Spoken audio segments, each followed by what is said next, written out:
आदमी पढ़ता लिखता जानता बूझता है दुनिया की चीज, अपने को नहीं जानता है।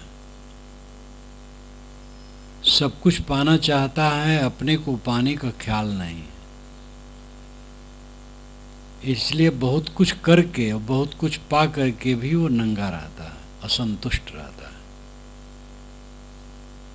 दूसरे के ऐश्वर्य को देख करके ऐसा लगता है कि वैसा मेरे पास होता तो सुखी होता। लेकिन जिसके ऐश्वर्य को देख करके व्यक्ति आकर्षित होता है, वह व्यक्ति स्वयं सुखी नहीं रहता है। आजकल अखबारों में विश्व के धनपतियों के धन चित्र के सहित छपते हैं, टीवी में दिखाया जाता है। पहले जमाना नहीं था, कोई होगा दुनिया के किसी कोने में धनी, तो जानते बूझते कहीं कोई जान पाता होगा।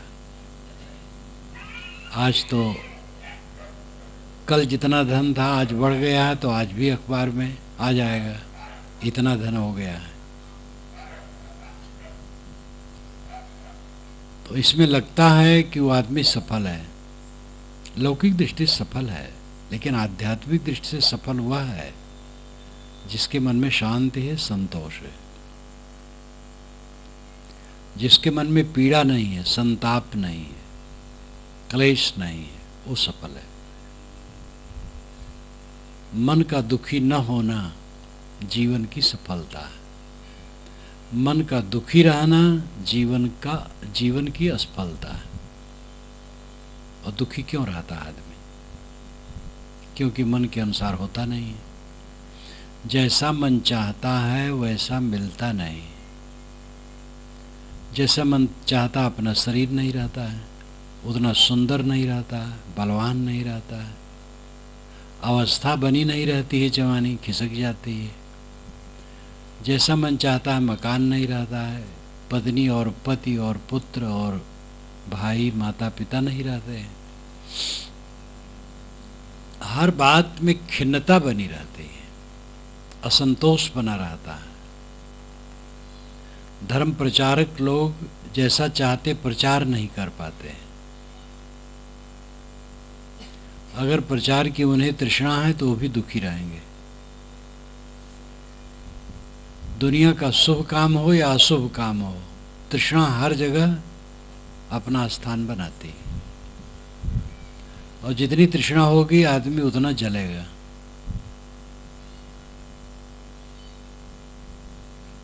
लेकिन तृष्णा ही उन्नत मानी जाती है।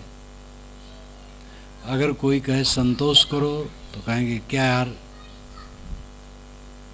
बोगस बातें करते हो, संतोष तो मौत है। वैसे लोगों के लिए कोई बात नहीं, वो जिंदा रहें मौत न लें, खूब असंतुष्ट हों, अच्छी तरह से पेट भर। सारा संसार तो असंतुष्ट है।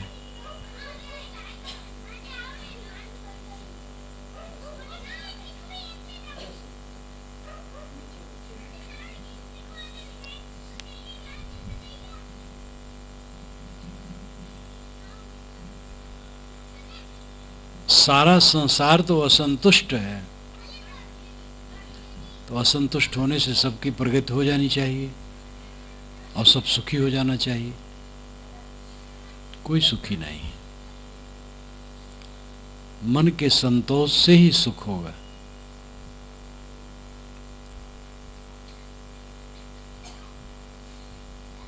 मन की इच्छा को समेट लेने से सब ठीक रहता है।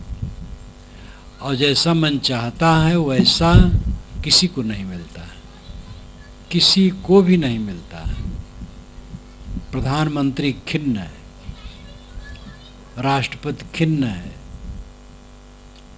और मुख्यमंत्री मंत्री सब खिन्न है, बड़े बड़े गुरु खिन्न हैं, विद्वान हैं, धनी हैं, बड़े बड़े मठ हैं। लेकिन सही साधना अगर वो नहीं करते हैं तो भी खिन्न है। सारा संसार खिन्न है, दुख की धारा में बहता है। बहुत दुख दुख दुख की खानी, तब बची हो जब राम ही जानी। सदगुरु कबीर कहते हैं कि बहुत दुख है दुनिया में, दुख की खान है संसार।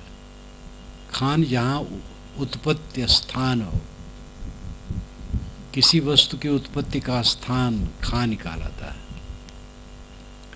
ये संसार दुखों की खान ही है, दुखों का उत्पत्ति स्थान है, दुख ही दुख पैदा होता है।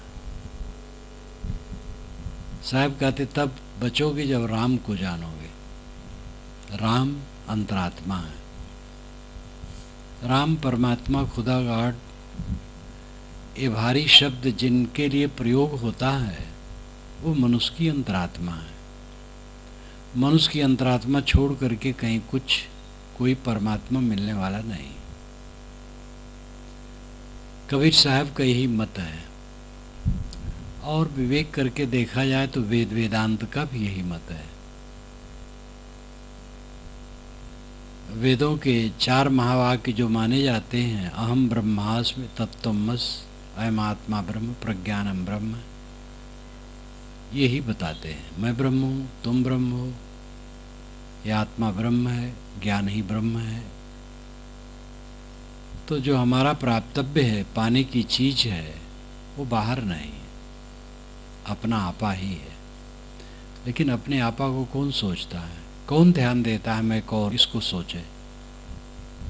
कोई नहीं सोचता है, बिरले कोई सोचते हैं। बाकी तो धन दौलत कमाना, खाना, बाल बच्चे, मान बढ़ाई, पद प्रतिष्ठा, ये सब जितना भी टूटा फूटा मिल रहा है उसी में चकाचक है। एक दूसरे से मिलते हैं, कहते हैं भैया राम राम राम राम, कुशल मंगल, कहते चकाचक है। चकाचक है, खूब आनंद है, कहने का तरीका है। कोई दुख क्या रोने लगे?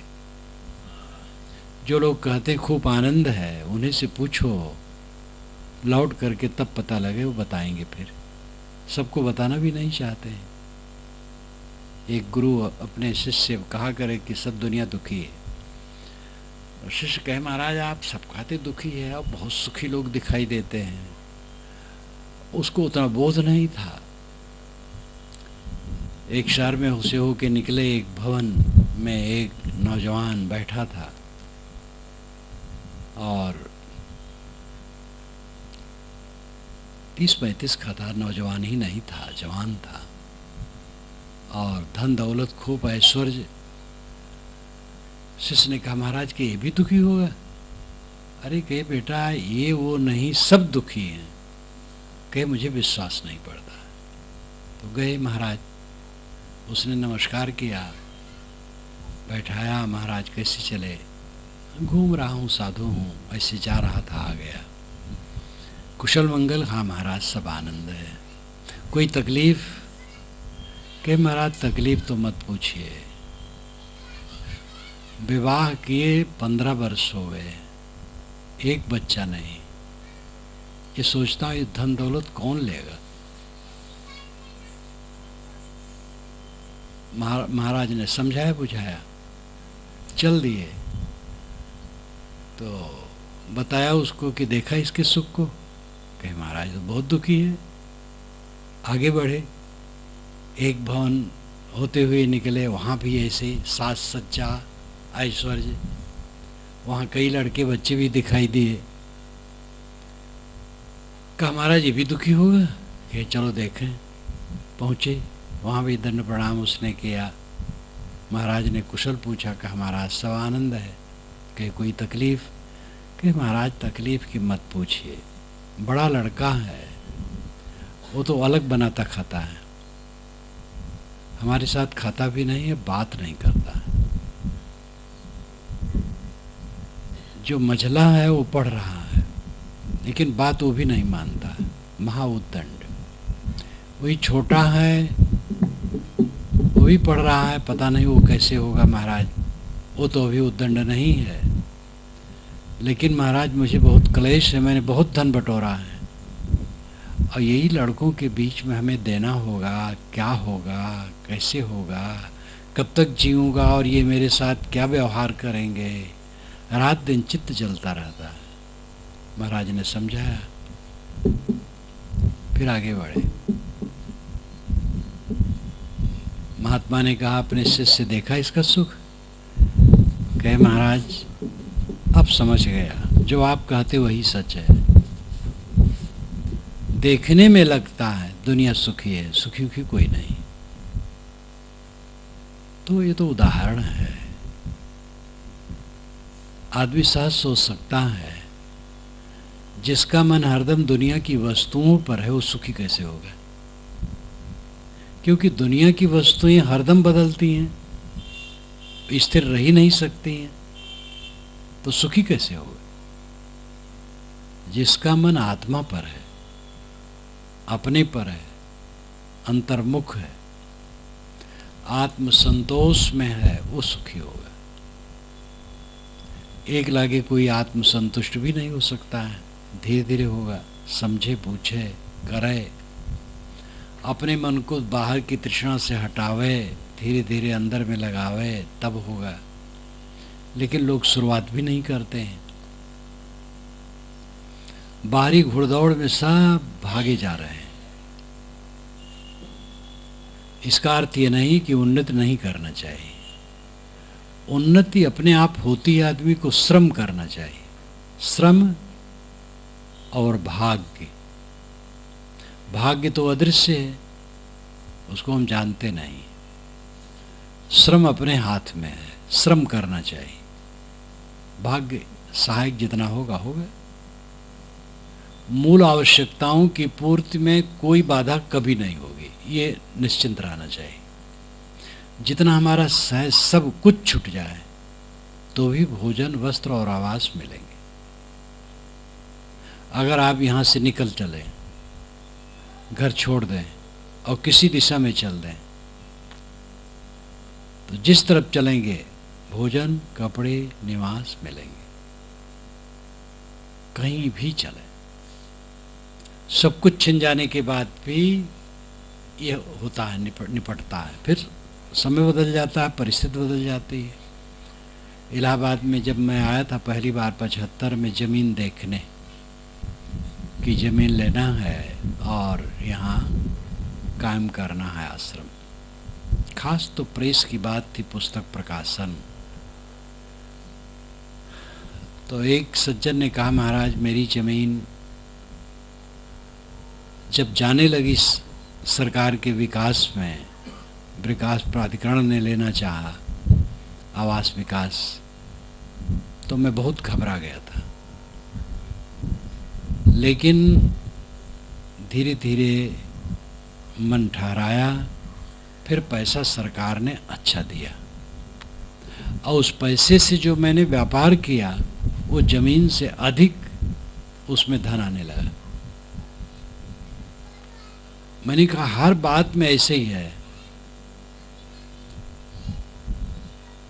फिर आगे और भी ज़मीन की बात थी, कहे अब तो निर्भय हूँ, सरकार ले लेगी तो भी कोई हर्ज नहीं।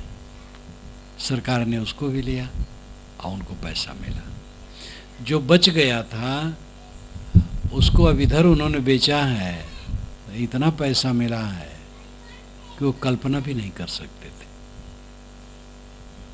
एक सज्जन की ज़मीन 3 लाख में बिकने वाली थी कई वर्ष पूर्व। तो ऐसा एक आदमी मिला कि जो उसने विघ्न डाल दिया, तो उनको बड़ा कष्ट हुआ कि ये तो हमारे साथ कितनी बड़ी दुश्मनी इसने की। बड़ा कष्ट हुआ उनको। लेकिन कुछ वर्षों के बाद वो 1.5 करोड़ में बिका, तो बहुत खुश हुए। उसने विघ्न डाला था तो कुछ वर्ष बीत गए तो अच्छा हुआ है, इतना पैसा मिला। ये संसार तमाशा ऐसे है। वर्तमान में लगता है कहीं कुछ त्रुटि होती है तो मालूम होता है कि अब बड़ा दुख हो गया। मैं कह रहा था कि ये निश्चिंत रहना चाहिए कि मूल आवश्यकताओं की पूर्ति में बाधा कभी नहीं होगी। भोजन, कपड़े, आवास ये मिलेंगे। और बाहर का जो विकास हम कहते हैं, ये विकास सोचने से थोड़े होता है। सोचना उतने होता है, प्रोग्राम बनाना पड़ता है और काम करना पड़ता है। और प्रारब्ध और परिश्रम दोनों में दोनों के सहयोग से जितना होना होता है होता है। सबका विकास बराबर तो नहीं हो सकता है, सबका प्रारब्ध बराबर नहीं है, सबकी बुद्धि बराबर नहीं है, सबका परिश्रम बराबर नहीं है। बुद्धि परिश्रम सब कुछ कई व्यक्तियों में समान दिखते हुए भी किसी का बहुत हो जाता है, किसी का कम। तो हम प्रारब्ध कहते हैं इसको, कर्म, भाग्य, तकदीर, प्रारब्ध, अनेक शब्दों से जिसे कहा जाता है वो माना जाता है। तो बाहर की चीज़ों में घटी बढ़ी बनी ही रहेगी। जिसको अहंकार हमने बड़ा विकास कर लिया, उसकी नज़र जब दूसरे पर जाएगी, उसके 4 गुना 10 गुना जिसने विकास कर लिया है, तो उसका मन छोटा होगा। तो संसार ऐसे ही है। अपने मन को हमें समता में रखने की आवश्यकता है। सुख, सच्चा सुख आत्म शांति में है, और उसके लिए ये ध्यान होना चाहिए कि परिश्रम करें और प्रारब्ध में जो होगा बस ठीक रहे। बड़ा आदमी बनने की चेष्टा न करें, गुजर बसर करने की चेष्टा करें। बड़ा आदमी धन से भी कोई नहीं होता है, वो दिखावा है बड़ा आदमी का। बड़ा आदमी पवित्र आचरण से होता है। बड़ा वही है जो सुखी है, जो सुखी ही नहीं तो क्या बड़ा है। और सुखी धन से कोई नहीं होगा, न विद्या से, न पद से, न अधिकार से। पवित्र आचरण से, मन की शांति से सुखी होगा। साथ साथ सद्बुद्धि चाहिए। जिन मनुष्यों के बीच में हम रहते हैं उनके साथ निपटने के लिए सहन शक्ति। जितने हमारे साथ लोग हैं सबकी बुद्धि बराबर नहीं है। रजोगुण, तमोगुण, सतोगुण, किसी में लोभ अधिक है, किसी में क्रोध अधिक है, किसी में मोह अधिक है, किसी में और कुछ है। समझ का अंतर है, बुद्धि का फर्क है। तो उनके मुख से कब क्या कहीं निकल जाएगा। और उन बातों को लेकर के अगर आप दुखी रहें, वैमनस्य करें, तो कभी सुखी नहीं हो सकते। स्वभावों की विचित्रता इस संसार की गति है।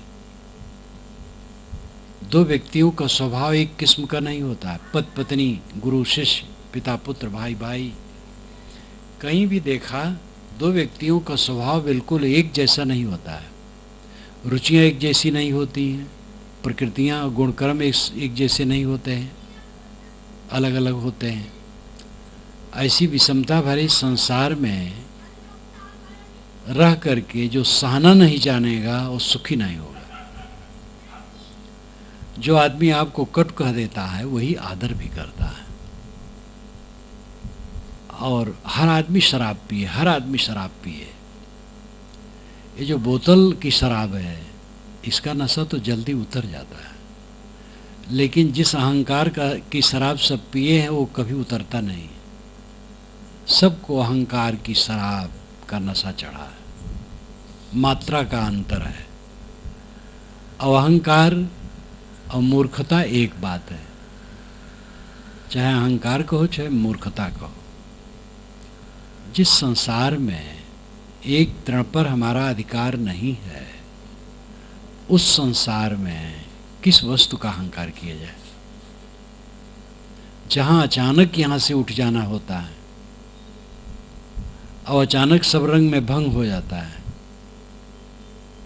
विवेक करके देखा जाए तो मेरा इस संसार में क्या है, एक तृण भी नहीं है। इस पाटीदार परिवार से जोड़ने वाले मुझे धनजी भाई हैं। उन्होंने पहल की। वो 7वें दशक में, 20वीं सदी के 7वें दशक में वे मेरे पास जाने लगे और मिलने लगे, परिचय दिए, बताए हम गुजराती हैं, यहाँ रहते हैं, लंबा परिवार है।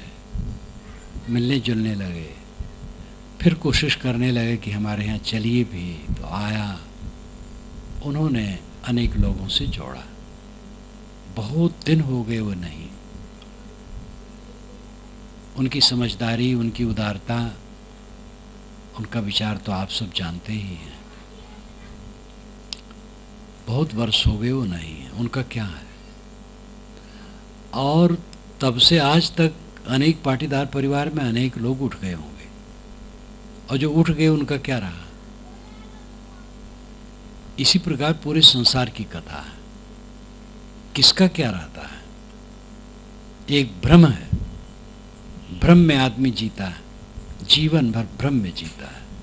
एक तृण पर भी हमारा अधिकार नहीं है।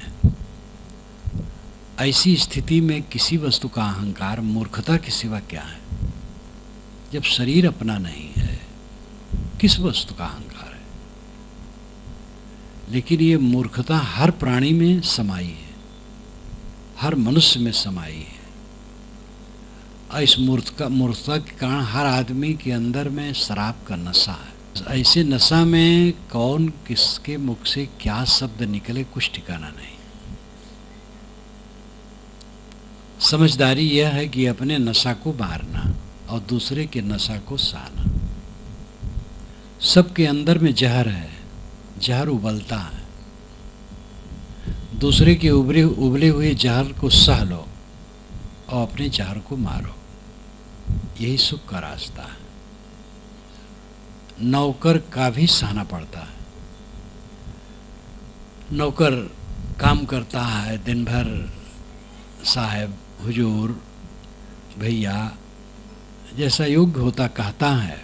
कभी कट कहा जाए तो नाखुश होने की जरूरत नहीं। सबका सहना पड़ता है। जो आदमी सह नहीं पाता है वो दुखी रहता है, और जो सह लेता है वो दुखी नहीं रहता है। मनुष्यों के बीच में इस पर भी ध्यान देने की आवश्यकता है। सहनशील होना, सह लेना। जो कहते हैं हम नहीं सह सकते, उनको ज़्यादा सहना पड़ता है। नहीं सह सकते, बात हो गई, गाली हो गई, मारामारी हो गई, पुलिस आई, पकड़ी, जेल में डाली, मुकदमा चला। अब गवाही साखी के पीछे परेशान, गवाही सफाई में, पुलिस की ही कर रहे हैं, गवाही सफाई की ही कर रहे हैं। अब खूब सह रहे हैं, पहले साले बड़ा अच्छा हो। जो कहते हैं हम नहीं सह सकते, उनको बहुत ज़्यादा सहना पड़ता है। जो सहता है उसको सहना ही नहीं पड़ता है।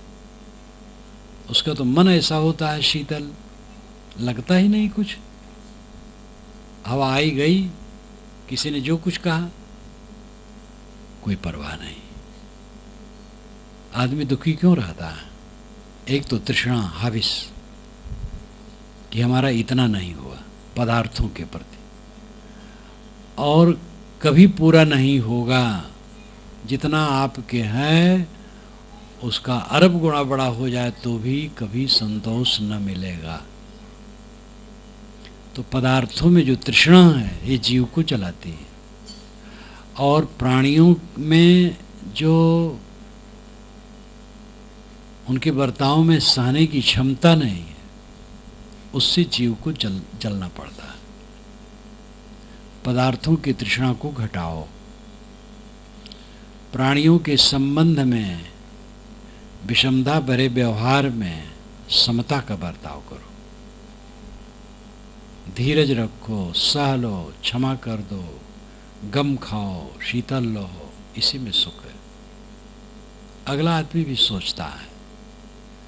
जब आप सह लेते हैं किसी के कटु वचन को, तो वो भी सोचता है कि मुझे ऐसा नहीं कहना चाहिए।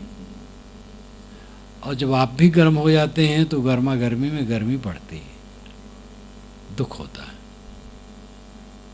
इसलिए सह लेना बहुत जरूरी।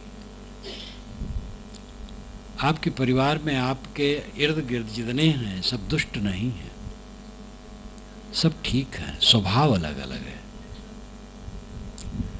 कभी ऐसे व्यक्ति का संयोग पड़ सकता है कि वो कभी भी बदल नहीं सकता है और खुराफात कर सकता है।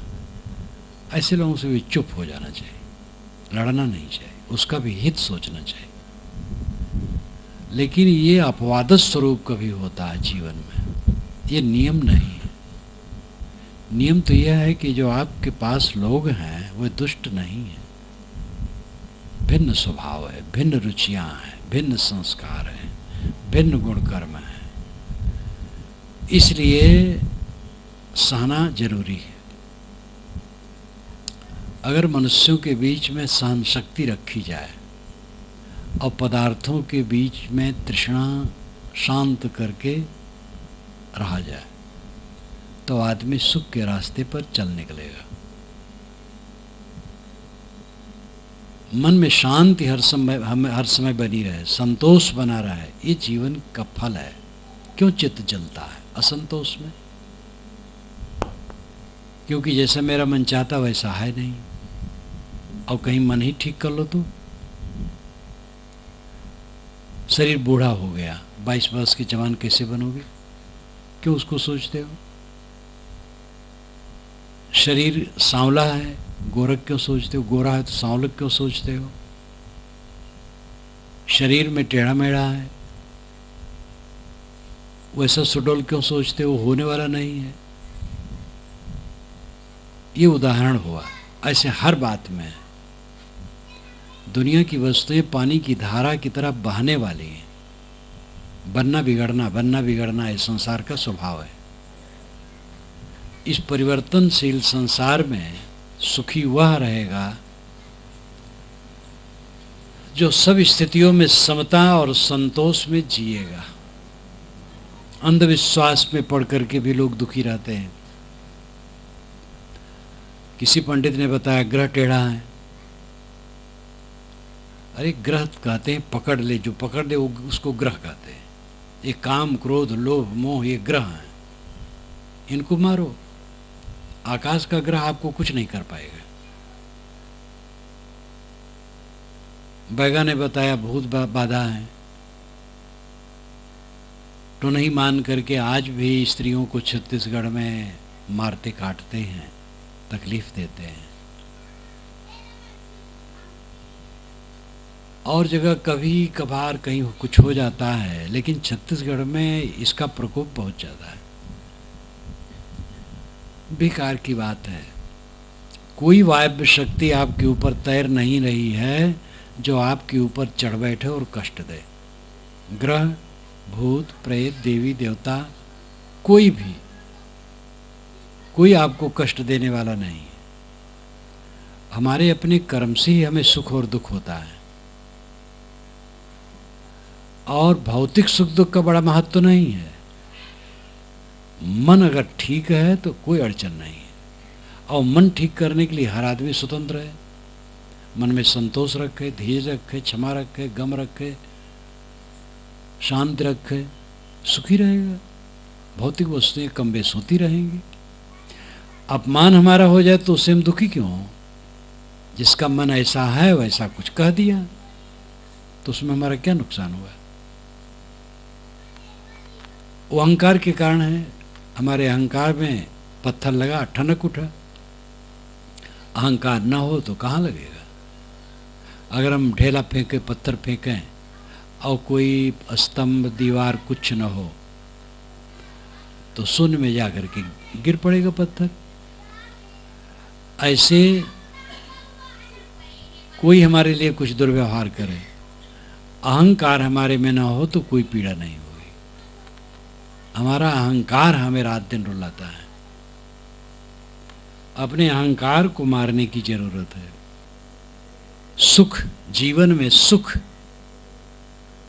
जीवन की सबसे बड़ी उपलब्धि है। कोई जीव दुख नहीं चाहता, केवल सुख सब चाहते हैं और उसी के लिए सब कुछ चाहते हैं। पत्नी को चाहते हैं, पति को चाहते हैं, झूठ।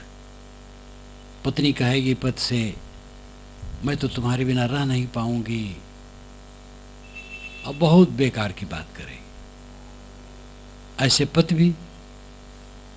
लेकिन अगर पति बीमार हो जाए और असाध्य बीमारी में हो जाए, ये हो जाए बचेगा नहीं है, और बचा रहेगा जब तक तब तक उठ बैठ नहीं पाएगा, खाट पर ही पड़ा रहेगा, तो पत्नी चाहेगी अब भी चला जाए संसार से तो अच्छा। ऐसे पत्नी खो जाए तो पति चाहेगा, लड़का खो जाए तो लड़का लोग चाहेंगे। जब उठ बैठ नहीं पाएगा, स्वयं पड़ा रहेगा, हम भी सिम लगे रहेंगे तो चला जाए तो अच्छा। कौन चाहता है किसको? सब झूठ, कोई किसी को नहीं चाहता, सब अपने लिए चाहते हैं। देवता के लिए कोई देवता को चाहता है? कोई देवताओं तक नहीं चाहता, अपने गर्ज के लिए देवतक चाहते हैं।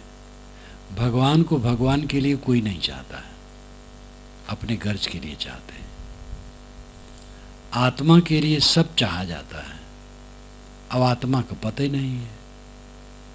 जिसके लिए चाहा जाता है उसका ख्याल ही नहीं है।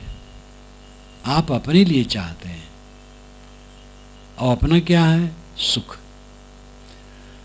सुख मिले, सुख उसे कहते हैं जिसमें दुख ना हो। और खुजलाहट जैसे सुख थोड़ा सा आ गया, और आगे पीछे जलन, वो कौन सा सुख है? संबंध जनित सुख, दुनिया की उपलब्धियों में मिलने वाला सुख दुख का घर है। जो स्थिर सुख है वो आत्मा का है, आत्म संतोष का सुख, जो सुख कभी खत्म नहीं होता है।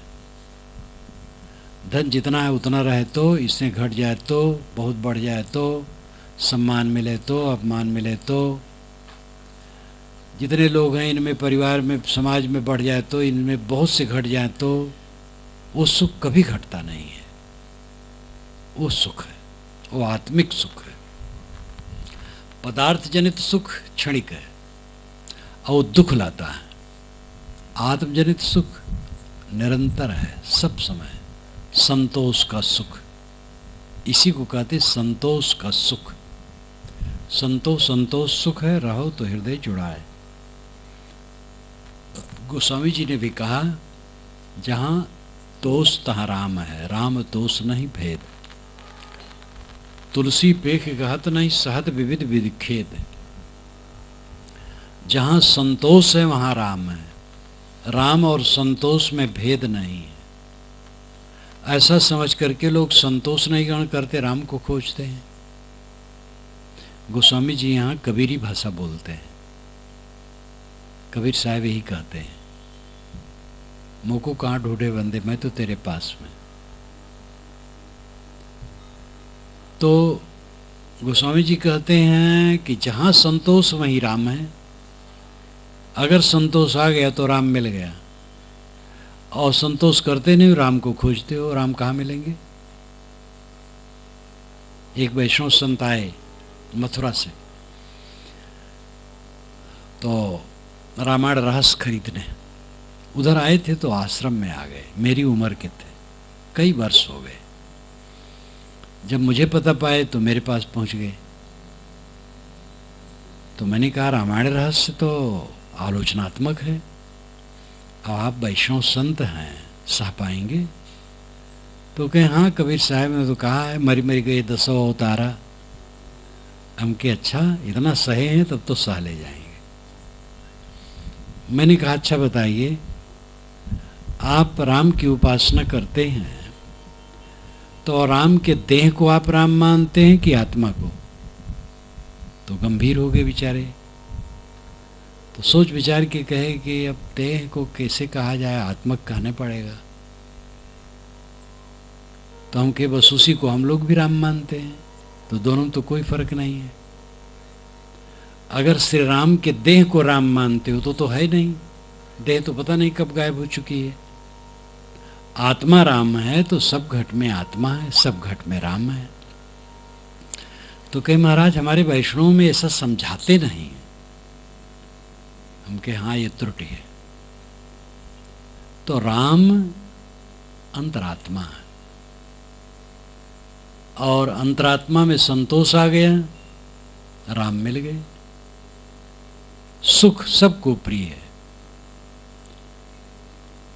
आदमी विचार करे कि भूख लगने पर भोजन थोड़ा मिल जाए, और तन ढकने कपड़े, और सोने की जगह, और मन संतुष्ट हो, तो इससे बड़ी उपलब्धि क्या होगी? तो 3 चीजें तो सबको मिलती हैं, भोजन, कपड़े और निवास सबको मिलते हैं। स्तर अलग अलग है लेकिन सबको मिलते हैं। बस यही संतोष नहीं मिलता है। ये संतोष का काम करने से तब मिलेगा, इस दिशा में जब काम करे तो मिलेगा। ऐसे ग्रंथ पढ़े, ऐसे संतों की संगत समय समय से करे, अकेले में बैठ कर के ध्यान चिंतन करे, ये विचारे मेरा क्या है, कब तक रहेगा, ये बाजार जो सपने का लगा है कब तक रहेगा, कोई पता नहीं कब टूटेगा। जब बारंबार ऐसा विचार करे, चित्त अंतर्मुख करे, तब पता लगे।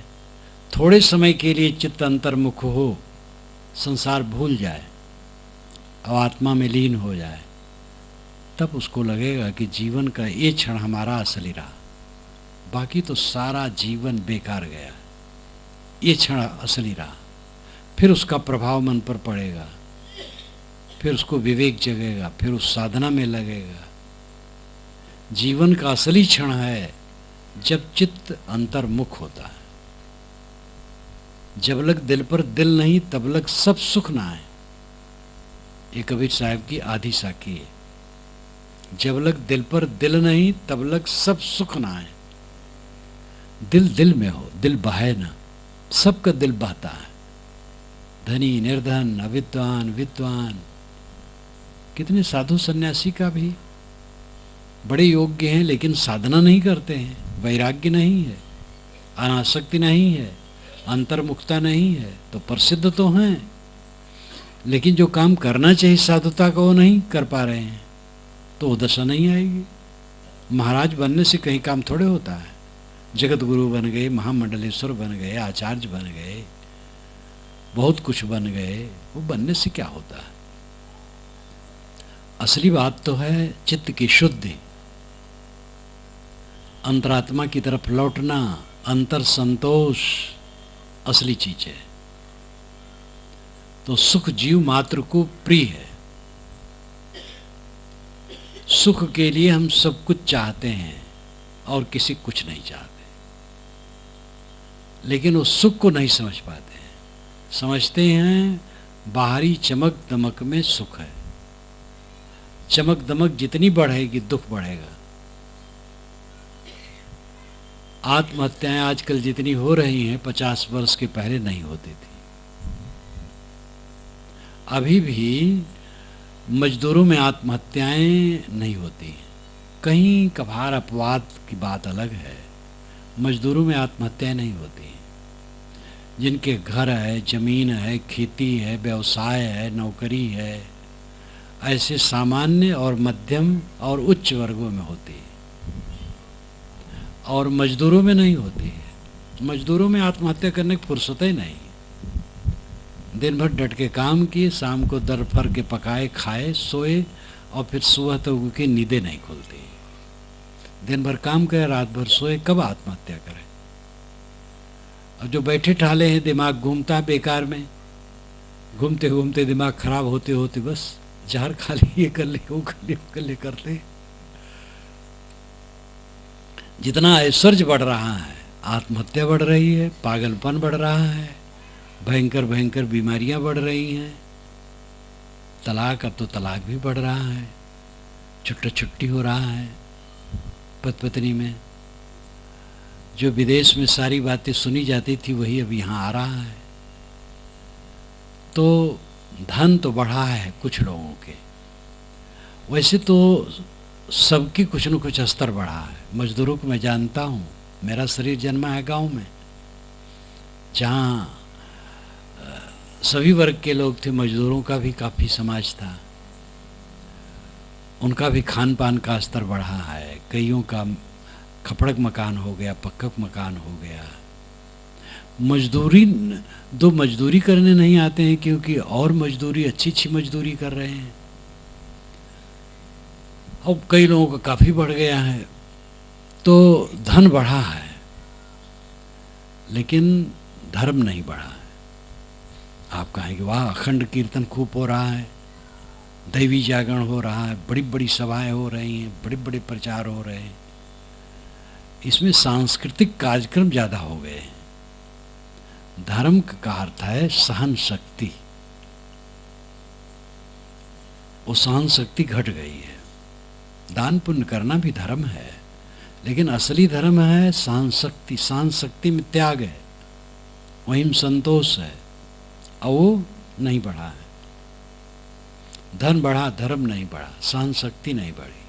घोड़ा तेज खरीदे और चलाने का ढंग नहीं है तो उठा के पटकेगा। आदमी जितना ऐश्वर्य में लिपटता जाता है उतना उसका चित्त आक्रांत होता जाता है, पीड़ित होता जाता है, असंतुष्ट होता जाता है।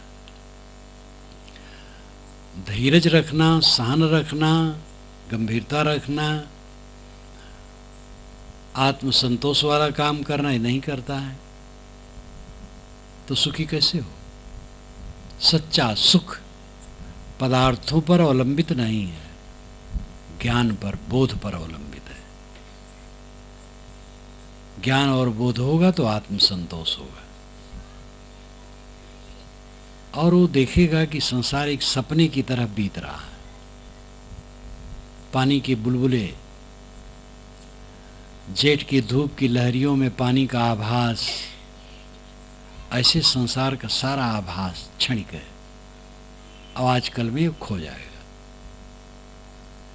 सब परिवर्तनशील, सब परिवर्तनशील। दुनिया तो ऐसे बनी रहेगी, लेकिन हमारी अहंता ममता का आधार टूटेगा। हमारी अहंता ममता का आधार हमारा शरीर है, जवानी है, बल है, विद्या है, बुद्धि है, धन है, परिवार है, घर मकान है, ये ऐश्वर्य है, ये सब टूटेगा। और सबसे कमज़ोर अपना शरीर है जो सबका आधार है।